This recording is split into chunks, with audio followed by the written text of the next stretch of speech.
Wolbach, your friendly public adjuster. Today I wanted to talk about the regulations that I found. This is in the state of Pennsylvania. I'm not going to comment on any other state, but this is about, it's headed, Contractors Avoid Unlicensed Activity. Okay? And this is where sometimes there's a fine line that can be crossed where a contractor can sort of act as a public adjuster and do the functions of what a public adjuster does. And this is from the state stating that you are not to enter in that practice. When I say you, being the contractor, you are to follow what your license says. You are a roofer, you are a window guy, you are a siding guy, you're a plumber.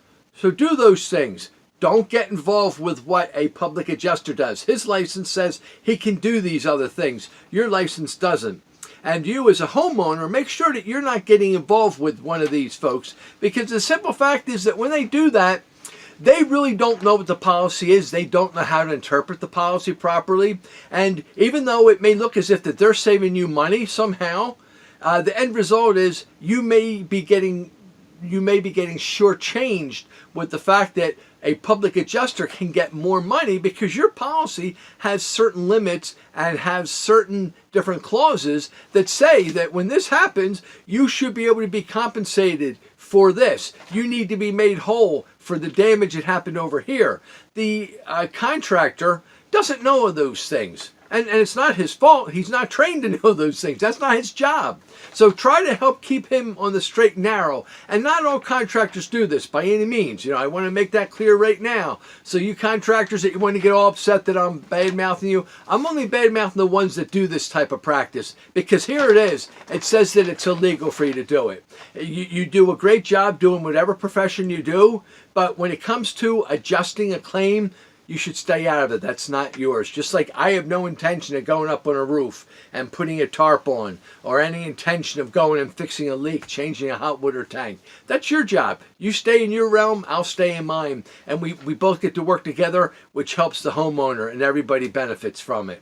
So the point to all this is, let's get started. All right, number one, don't advertise that you can help with claims process unless you are a public adjuster. So as a homeowner, if you see where there's a contractor giving out information and it's talking about how he can help you with your claim, watch that. Watch crossing a line there. It shouldn't go that way. This says he should not do this.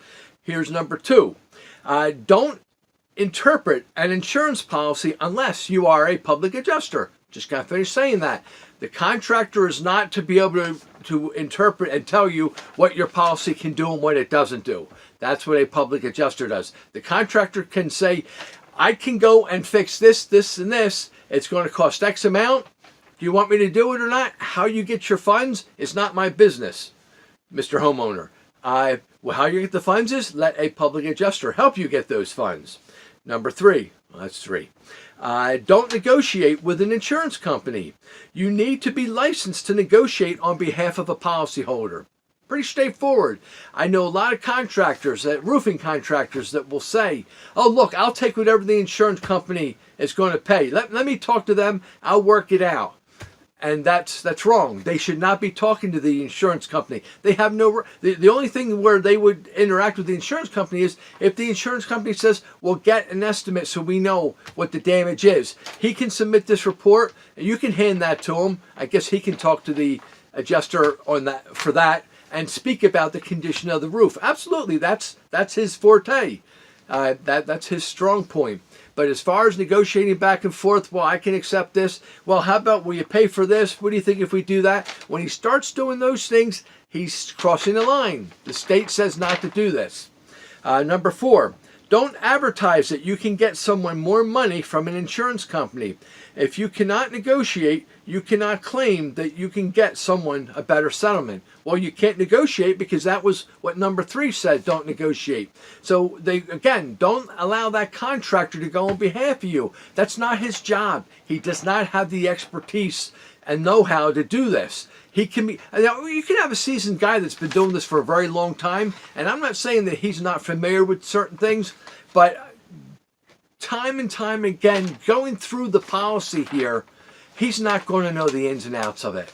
And he shouldn't. He's not a public adjuster. He doesn't have that training. So don't help him get into that problem, and don't get yourself into that problem. When you have a contractor saying that he's going to do these things, you got to tell them, look, all right, we're going to have to think about things. Thank you for your estimate there. Number 5, the 5th one. Don't claim your services can be free due to insurance coverage.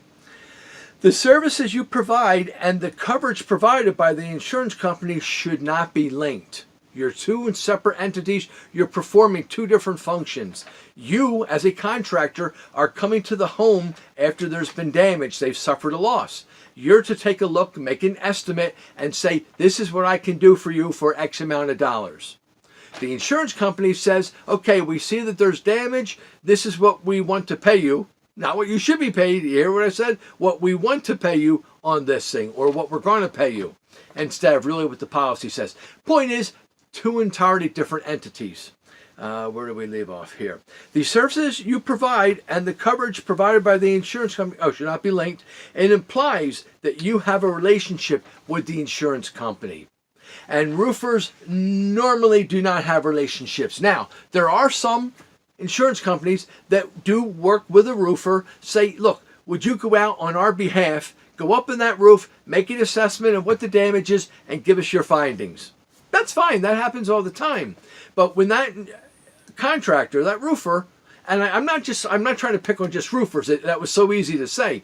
But when that contractor then goes and does that, it needs to be stopped. It's very finite. It's not infinite of all the services he provides. He goes out, he makes an assessment, he sees what it's going to take to patch up the job, or to, should we say, replace any of the damaged materials. What should be done is the condition of the roof. Does it need to be completely torn down? Are there 2 layers? That's his job to do that. He generates a report. This is what I want to do, what my report says I can do. And then the insurance company now can make a decision and tell you how they're going to deal with it. It may not be in your best interest. That's why I always advocate getting a public adjuster. Let the public adjuster come in and offer his opinion and give his guidance to you, the homeowner. Whatever the contractor says, he's speaking from his part. Whatever the insurance company says, they're speaking from what they want to pay on.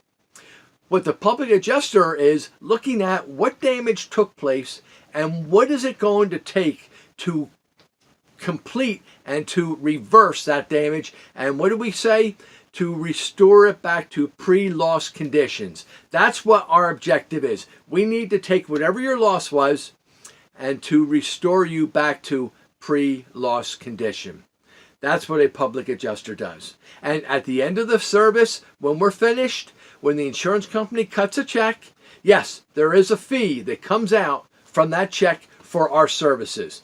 But if we go through the process, we go back and forth, and at the end, the insurance company just doesn't budge, and they say, no, we're not paying a cent, and it's decided that we just want to stop all action there, we do not get anything. We don't come to you and say, Mr. Homeowner, look, we worked very hard. We expect to be compensated on this. No. Either we were able to perform for you and we followed it all the way through where there was a settlement and a check was cut, or it wasn't. It's very simple. We don't have to gray this area at all. Either we get a check, and if the check is cut, then we get a fee out of that. If there's no check cut, then there's no fee. And we just part friends. That's what I have to offer, guys. That's Steve Wolbach, your friendly public adjuster. And I tell you, we can help most homeowners on your situations. Every once in a while, there's a case where there's nothing we can add. There's no value. All we can do is give you a little bit of advice, and we have to walk away from it. But the majority of the time, it's definitely in your best interest to enlist the services. At least talk to a public adjuster, get their opinion, and see if there is something to be done or not. Guys, I hope that you learned something from this. This is both for the homeowners and for the different contractors, to make sure that you don't accidentally fall over that line and start doing things you really shouldn't, because, as I say, the state says that you're not to do this, not me. This is in the state of Pennsylvania. I'm only reading a regulation from the state of Pennsylvania. Thank you very much, guys. Would you give me one of these? Would you please share this with others? And would you please like this? Like my channel so I can continue to do more and more videos. Thank you very much, and God bless you.